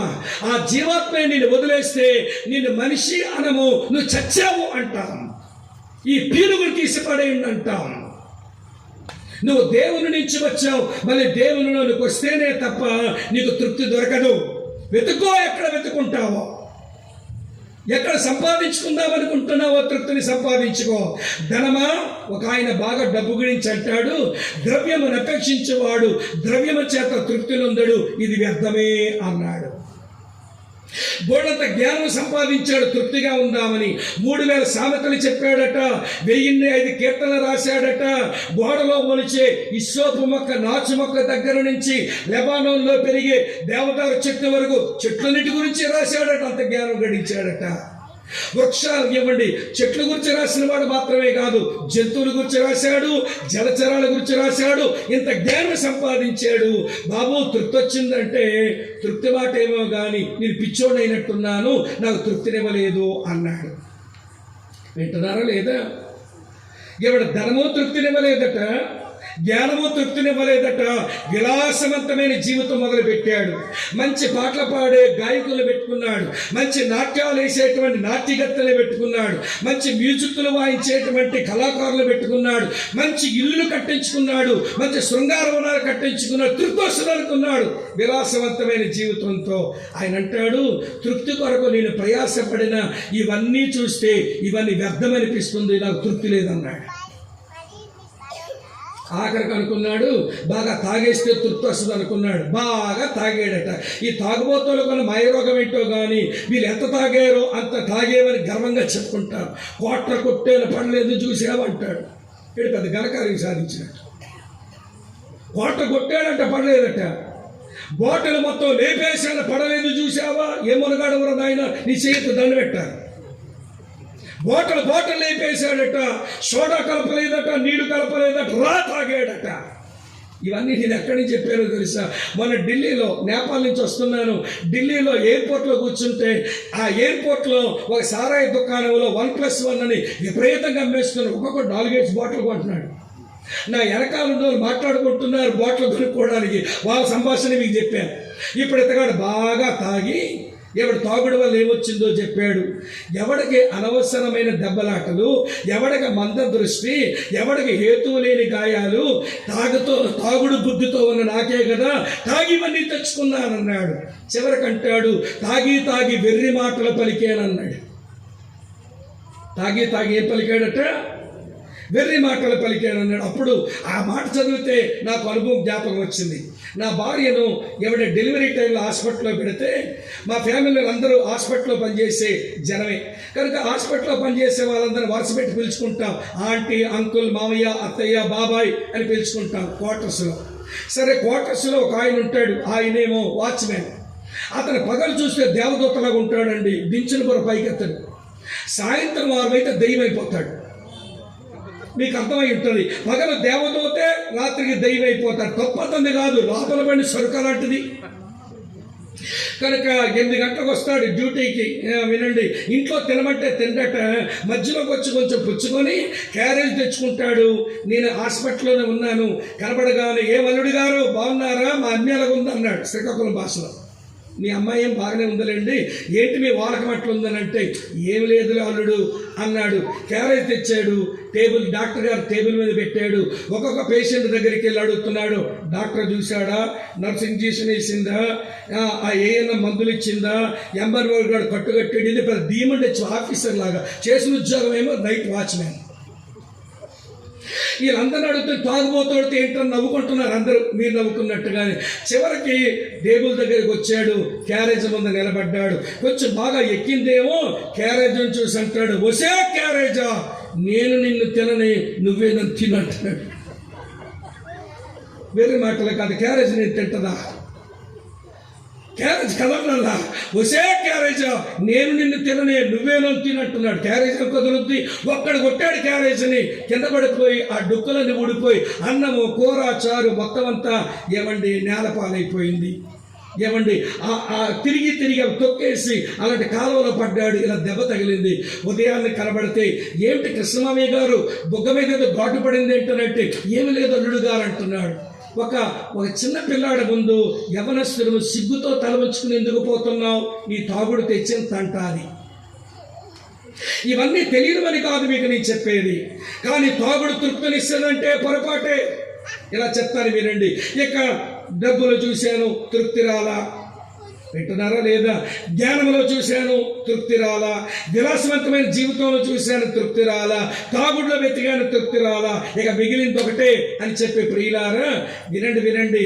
700 మంది రాజకుమార్తెలైన భార్యలను, 300 మంది ఒప్పత్తుల్ని ఉంచుకొని 1000 మందితో సంసారం చేశాడట తృప్తి కొరకు. వింటున్నారా లేదా? నాకు ఒక భార్య, ఆవిడ పుట్టినరోజు ఏప్రిల్ 12వ తారీఖు. ఇక ఏప్రిల్ రాగానే అడుగుద్ది, మీరు ఏప్రిల్ 12వ తారీఖు ఇంట్లో ఉంటున్నారా అని. నేనంటాను ఎప్పుడున్నానని. ఎక్కడో ఏప్రిల్లో ఎక్కడో ఇలాంటి కూడికలు ఉంటాయి, వాక్యం చెప్పడానికి పోవాలి కదా. ఇక చిన్నపిల్లలు మా పుట్టినరోజులు చేసుకోవడానికి అని అంటుంటే, అవునులేండి మీరు వెళ్ళిపోండి పర్వాలేదు అంటది. వింటున్నారా లేదా? నేను ఎక్కడో వెళ్ళిపోతాను ఇలాగే దేవుని సేవకి.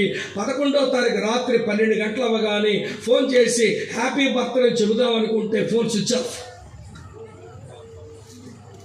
ఫోన్ పనిచేయదు ఆవిడది. మళ్ళీ ఉదయాన్నే చేద్దాం అనుకుంటే ఫోన్ పనిచేయదు. ఆ ఇంట్లో ఉన్న పిల్లలను లేకపోతే బంధువులను పిలిచి కొంచెం అక్క ఫోన్ బాబు వచ్చి మాట్లాడుతానంటే ఫోన్ ఇచ్చిన తర్వాత, ఏమమ్మా ఫోన్ కట్టేసావు, హ్యాపీ బర్త్డే అంటే, ఏమండి హ్యాపీ బర్త్డే అని అంటే అట్నుంచి వచ్చే జవాబు ఏంటో చెప్పను, థ్యాంక్ యూ కాదు అంటుందన్నమాట. అంటే కొంచెం అలిగిందనే కదా అర్థం, అలిగిందనే కదా అర్థం. సరే సారీ అమ్మాయి, పరిచర్య కదా నేను వెళ్ళిపోయానంటే, ఏం పర్వాలేదులేండి ప్రార్థన చేసుకుందామని ఫోన్ కట్టేశాను, మీరే బాధపడకండి, మీరు దేవుని సేవలో ఉండండి అంటది. ఇప్పుడు చెప్తాను వినండి.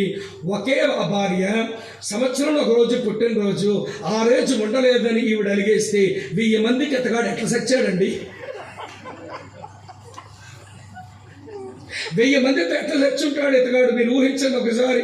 ఆవిడేమో ఇటులాగా, ఆవిడేమో అటులాగా, ఆవిడికి జవాబు చెప్పలాగా, ఈవిడికి జవాబు చెప్పలేక ఏపుకు తినేసి ఉంటారు ఈ అమ్మలక్కలంతా. అందుకే చివరికన్నాడు, మరణము కంటే దుఃఖము కలిగించింది ఒకటి నాకు కనబడెను, అది ఉరులు వంటి మనసును బంధకముల వంటి చేతులు కలిగిన స్త్రీ. తృప్తి రాలేదు నాకు. ఎంతమంది స్త్రీలతో సంతృప్తిని పొందుదామనుకున్నాను, తృప్తి రాలేదు. అన్నదమ్ములారా, అక్క చెల్లులారా వినండి. ధనములో వెతుకుతారా సంతృప్తి? జ్ఞానములో వెతుకుతారా సంతృప్తి? వినండి, విలాసవంతమైన జీవితంలో వెతుకుతారా సంతృప్తి? లేకపోతే తాగుడులో వెతుకుతారా సంతృప్తి? లేకపోతే అక్రమ సంబంధాల్లో వెతుకుతారా సంతృప్తి? ఎక్కడా నీకు తృప్తి దొరకదు. నువ్వు ఎవరి నుంచి వచ్చావో వారి లోపలికి రా. ఎట్లా రాగలనండి అని అంటే, వినండి ప్రియులారా, ఆ యెహోవా కాపరిగా వచ్చిన వాడు అరికాలు మొదలుకొని నడినెత్తి వరకు అంతటా గాయాలు చేసేసుకొని సిలువలో వేలాడాడు. ప్రతి గాయము నుంచి కూడా ఆయన పరిశుద్ధమైన రక్తం మన పాపక్షమాపణ మోక్ష ప్రాప్తి కొరకు చిందించాడు. వినండి, ఒక దైవజనుడు అంటాడు, యేసు పొందిన ప్రతి గాయము మనుషులు దేవుని యొద్దకు రావడానికి ద్వారం అన్నాడు. తలలో ముళ్ళు కిరీటం పెట్టగా ఇన్ని ముళ్ళు గుచ్చాయి, ప్రతిదీ ద్వారమే నువ్వు దేవుని లోపలికి రావడానికి. ఒళ్ళంతా చేయమండి చాలా వరకు దున్నబడింది, ఆ గాయాలన్నీ ఆయన లోపలికి రావడానికి ద్వారాలే. యేసు గాయాల గుండా విశ్వాసంతో అడుగులు వేసి ఆయన కార్చిన రక్తములో కడగబడి ఆయన లోపలికి వచ్చి పాపక్షమాపణ పొందేవా, నీ జీవితానికి సంతృప్తి. అమ్మ అర్థమవుతున్నారా? అందుకే అతను అంటున్నాడు, గొర్రెలు కాసుకునేవాడు అంటున్నాడు, 3000 సంవత్సరాల కిందటి ఈ మాట అన్నాడు. పచ్చిక గల చోట్లకు తీసుకెళ్తున్నాడండి, దానితోనే ఆయన బట్టి తృప్తి పొందుతున్నాను. శాంతికరమైన జలముల యొద్దకు తీసుకెళ్తున్నాడు, ఆయన బట్టి ఆ నీళ్ళతోనే సంతృప్తిగా ఉన్నాను. అందుకని నాకు ఏ ఒత్తిడి లేదు, ఏ చింత లేదు, ఏ విచారము లేదు, ప్రశాంతంగా నేనున్నాను. ఇంకెక్కువ చెప్పలేను, సమయం అవుతుంది గనక. కాపరి సమీపంగా ఉన్నాడు గనక వినండి, నాకు చింతల నుంచి విడుదల వచ్చినాయి. నా కాపరిచ్చిన దాంతో సంతృప్తిగా ఉన్నాను గనక చింతల నుంచి నేను విడుదల పొందాను. 3వ మాట చెప్పి ముగించేస్తాను. 3వ మాట ఏంటో తెలుసా?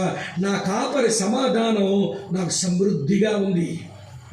ఆయన తీసుకువెళ్ళిందే శాంతికరమైన జలముల యొద్దకు. ఆయన నాకు సమాధానం ఇచ్చేవాడు. ప్రియమైన అన్నదమ్ములారా, అక్క చెల్లులారా, 2000 సంవత్సరాల కిందట యేసు క్రీస్తు ప్రభువుగా ఈ లోకమునకు అరుదించిన వాడు ఆయన సమాధానం ఇవ్వడానికి వచ్చాడు. రోమాపత్రిక 5:1 రాసి ఉంటుంది ఒక మాట, కాబట్టి విశ్వాసం మూలమున నీతిమంతులముగా తీర్చబడి దేవునితో సమాధానము కలిగి ఉందము. యేసుక్రీస్తు ద్వారా సృష్టికర్త అయిన దేవునితో సమాధానం. సమాధానం ఎందుకండి? ఆయనకి నాకేమైనా పడదా అని మీరు అంటారేమో. అవును, ఆయనకి మనకు పడదు. ఆయనేమో ప్రేమ కలిగినోడు, మనమేమో దుర్మార్గులమైతిమి. ఆయనేమో సత్యవంతుడు, మనమేమో అబద్ధాల కోరులమైతిమి. ఆయనేమో పరిశుద్ధుడు, మన పాపాత్ములమైతిమి. ఆయనేమో నీతివంతుడు, మన దుర్నీతివంతులమైతిమి. ఆయనేమో నమ్మదగిన వాడు, మన నమ్మదగిన వారమైతిమి. ఆయనే మారణ దేవుడు, మనం మారిపోయే మనుషులమైతిమి. కుదురుతుందా ఈ రెండింటికి? సత్యానికి అబద్ధానికి కుదురుద్దా? పరిశుద్ధతకి పాపానికి కుదురుద్దా? నీతికి దుర్నీతికి కుదురుద్దా? వినండి, ప్రేమకు దుర్మార్గానికి కుదురుద్దా? దేవునికి మనిషి కుదరదు. అందుకని దేవుడి ఎదుట ఈ మనుషులు శత్రువులు. ఇలాంటి దేవుని శత్రువులను తిరిగి దేవునితో సమాధానం కల్పించడానికి మానవుని యొక్క పాపము, మానవుని యొక్క దోషం తన మీద మోసుకొని మనుషులకు సమాధానం తీసుకుని వచ్చిన కాపరైన ఇది దేవునితో సమాధానం. దేవునితో సమాధాన పడినంత మాత్రాన సమాధానంగా ఉండలేం ప్రియులారా. సాటి మనిషితో కూడా సమాధానంగా ఉండాలి. రోమాపత్రిక 12:18 అంటాడు, శక్యమైతే నీ చేతనైనంత మట్టుకు సమస్త మనుషులతో నీవు సమాధానము కలిగి ఉండము. యేసు ప్రభు వారు నువ్వు తగ్గైనా పర్వాలేదు, నువ్వు త్యాగమన్నా చేయ పర్వాలేదు, నువ్వు కొంచెం కించపరచబడినా పర్వాలేదు, నువ్వు అవమానపరచబడినా పర్వాలేదు, కానీ మనిషితో సమాధానం కలిగి ఉండడానికి ప్రయత్నం చేయి. ఈ రోజున ప్రియులారా, సాటి మనిషితో సమాధానం లేకపోతే నువ్వేం సమాధానంగా బతుకుతావు, నెమ్మదిగా ఉంటావు. 2000 సంవత్సరాల కిందట ఈ లోకములకు వచ్చిన ఈ ప్రభు దేవునితో సమాధాన పరిచేవాడు, సాటి మనిషితో సమాధాన పరిచేవాడు. ఒకసారి నేను నెల్లూరు జిల్లాలో ప్రియులారా ఒక ప్రాంతానికి వెళ్ళాను. ఆ ప్రాంతం సముద్ర తీర ప్రాంతం. ముగించేస్తున్నాను, వినండి. సముద్ర తీర ప్రాంతం ఇలాగే సముద్ర ఒడ్డున వాక్యం చెప్తుంటే ఆ సముద్రం ఏమండి ఆ ఒడ్డుకు పైన రోడ్డు దగ్గర ఒక చిన్న లఘు పరిశ్రమ ఉంది. ఏమిటా పరిశ్రమ అంటే సముద్రం దొరుకుతాయి కదా ఏమండి, ఆలు చిప్పలు లాంటివి, తర్వాత గవ్వలు లాంటివి, అవన్నీ కూడా శుభ్రం ఏసడితో శుభ్రం చేస్తున్నారు అక్కడ. సరే, ఏం చేస్తారు అనంటే థాయిలాండ్, మలేషియా విదేశాలకు పంపుతారట, డెకరేషన్కి ఉపయోగిస్తారట. సరే, ఇవి ఎలా శుభ్రం చేస్తారో, ఇవి ఎంత అందంగా చేస్తారో చూద్దామని నేను వాక్యం చెప్పిన తర్వాత నేను ఆ ఇండస్ట్రీకి వెళ్ళాను. ఆ ఇండస్ట్రీ యజమాని అక్కడే ఉన్నాడు. ఉన్న తర్వాత సార్ కొంచెం చూడొచ్చు అంటే, రండి సార్ చూడండి పర్వాలేదని మొత్తం అంతా చూపించాడు. అంచెలంచెలుగా ఎలా శుభ్రం చేస్తారో చూపించాక ఆయన నేను వెళ్ళిపోయే ముందు అంటాడు, ఇంతవరకు దేవుని మాటలు మీరే చెప్పారా సార్ అన్నాడు. నేనే చెప్పానండి అన్నాను. నాకు నచ్చాయండి, నేను కొంచెం ఆలోచిస్తున్నాను కానీ నాకు ఆ విషయం అర్థం కావడం లేదండి అన్నాడు. ఏమిటండి ఆ విషయం అంటే, తాటిచెట్లపాలెం వాళ్ళ మేము, వింటున్నారా లేదా, తాటిచెట్లపాలెం ఊరోళ్ళు మేము, మా పక్క ఊరోళ్ళు మేము ఒకరొకరు కనబడితే పీకలు కోసుకునేటంత పగలండి మాకు. నేను మా తాటిచెట్లపాలెం ఊరోళ్ళు చూస్తున్నాను, మా పక్క ఊరోళ్ళు కూడా వచ్చారు ఈ మీటింగ్ హాల్ని చూస్తున్నాను, వీటి వాళ్ళ పక్కన కూర్చుని భోజనం చేస్తున్నారు. ఎట్టండి ఎవడండి వీళ్ళు కలిపాడు? మా వాళ్ళు కొంతమందిని చంపేశారు. వాళ్ళకప్పుడు బిట్రగుంట పోలీసులు ఏం చేయలేకపోయారు. మా ఊరోళ్ళు మేము కొంతమందిని చంపేశాం, బిట్రగుంట పోలీసులు మా ఊరోళ్ళు ఏం చేయలేకపోయారు. వాళ్ళకి మాకు మధ్య పగలండి. మంచి నీళ్ళు వేసినా మండిపోతాయండి, చల్లటి నీళ్ళు వేసినా అంత పగలండి మాకు. కానీ మీటింగ్లో 2 రోజులుగా చూస్తున్నానండి, ఆ ఊరోళ్ళు మా ఊరోళ్ళు కలిసి కూర్చుని పక్కపక్కన కూర్చుని భోజనాలు ఎట్లా చేస్తున్నారండి అని అంటే, భలే దొరికాడు నాకు అనుకున్నాను. చెప్పాను, అయ్యా ఇది ఆ ఊరి పెద్దలు మీ ఊరి పెద్దలు చేసిన పని కాదు, లేక డబ్బు వల్ల వచ్చిన ఏమండి సమైక్యత కాదు, ఇది సృష్టికర్త అయిన దేవుడు ఆ శత్రుత్వాన్ని తొలగించడానికి వచ్చాడు. ఆయన నమ్మినటువంటి వారు సాటి మనిషితో సమాధానంగా ఉండాలి నేర్చుకున్నారు గనక వాళ్ళు కలిసి కూర్చుని వాక్యం వింటున్నారు, వాళ్ళు కలిసి కూర్చుని భోజనం చేస్తున్నారు. ఇది యేసయ్య వల్ల జరిగిన పని అంటే అని అంటాడు. ఇది నిజమే సార్. పగలతో ప్రతీకారాలతో రగిలిపోయే మనుషులు పక్కపక్కనెట్లా కూర్చోగలిగారు వీళ్ళు అనుకున్నాను. ఇది యేసయ్య వల్ల జరిగిన పని అండి అన్నాడు. అన్నదమ్ములారా, అక్క చెల్లులారా, వినండి.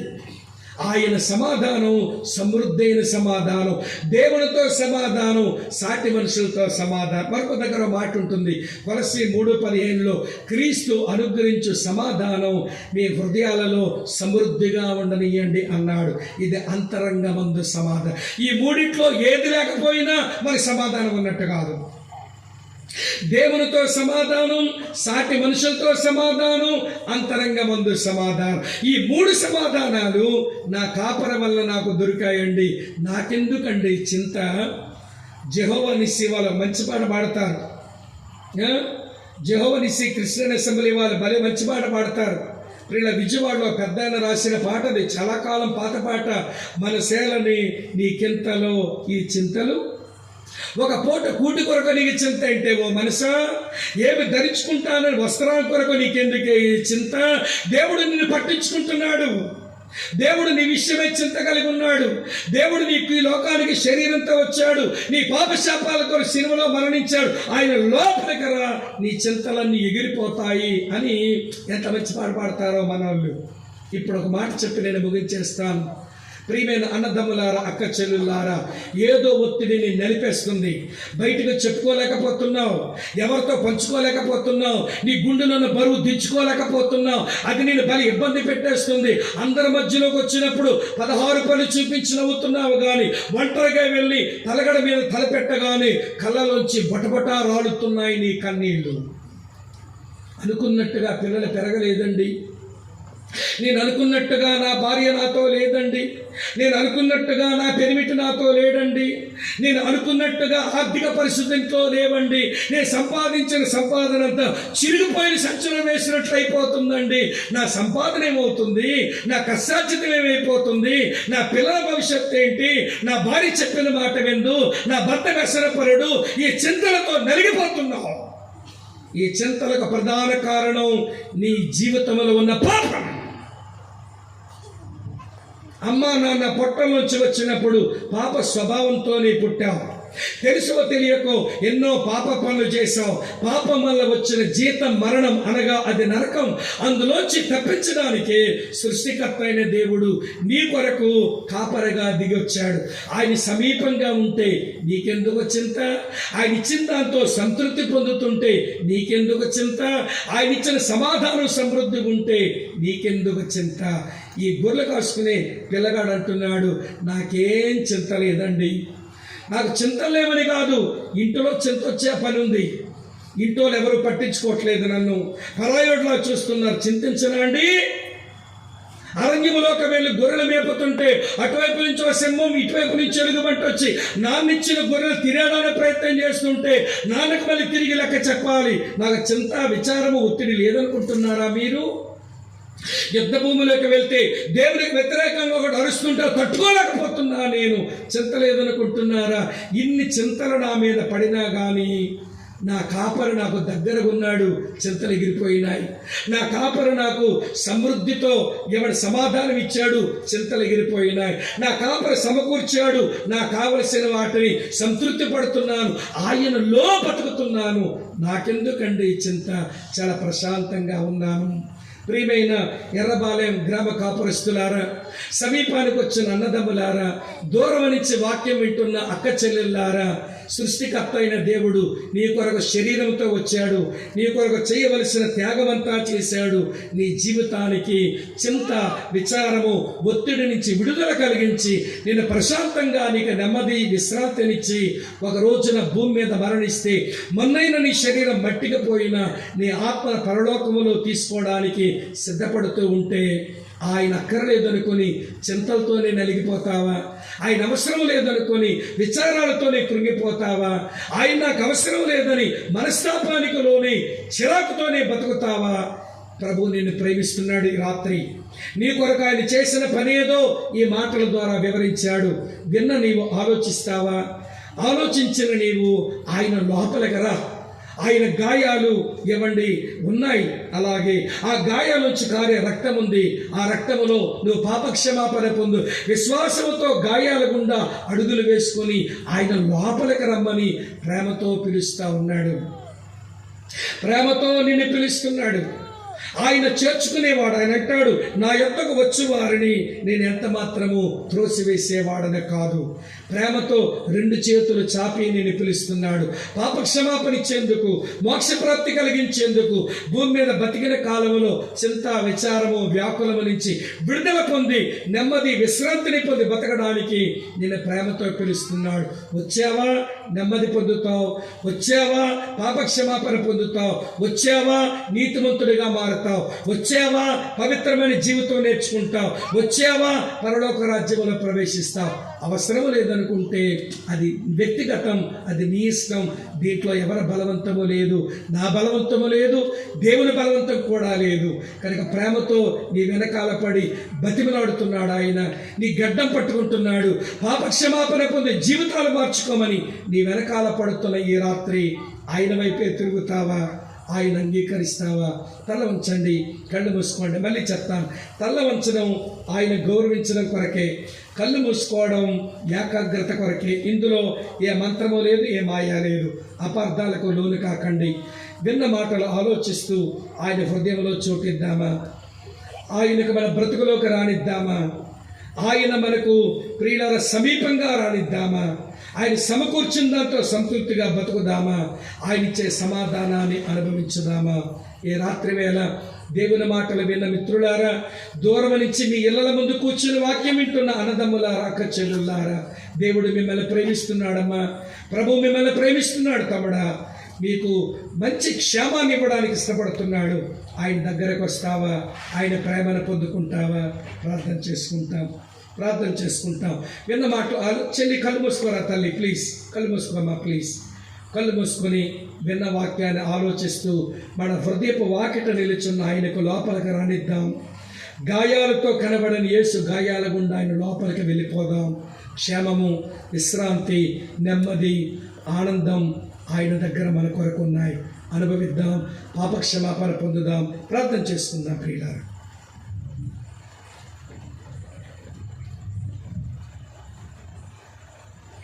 పరిశుద్ధుడైన నమ్మదగిన తండ్రి, గొప్ప దేవ, కాపరిగా మాకు సమీపానికి వచ్చిన ప్రభువా, మీకు స్తోత్రములు, వందనములు. నిజానికి మాది గొర్రె బుద్ధే, కానీ మీరు మాకు కాపరిగా ఉన్నందువలన సంతృప్తిని, నెమ్మదిని, ఆశీర్వాదాన్ని వాగ్దానం చేసిన దేవుడము. అలాగూ నిన్ను ఆశ్రయించిన వారికి అవి ఇచ్చి సంతృప్తిపరిచిన దేవుడవు. స్తోత్రములు. ఈ రాత్రి పలుకబడిన ఈ మాటలు ఎందరి హృదయాలలో కార్యం చేశాయో, నిత్య జీవమునకై ఏర్పరచబడిన వారిని ఈ రాత్రి మీరు ఆకర్షించి, వారు టెంట్లో ఉన్న, దూరంగా కూర్చొని గృహాలలో ఈ మాటలు విన్న మీ ఆత్మకార్యం జరిగించండి. మీరిచ్చే సంతృప్తికి వారసులవ్వడానికి సహాయం చేయండి.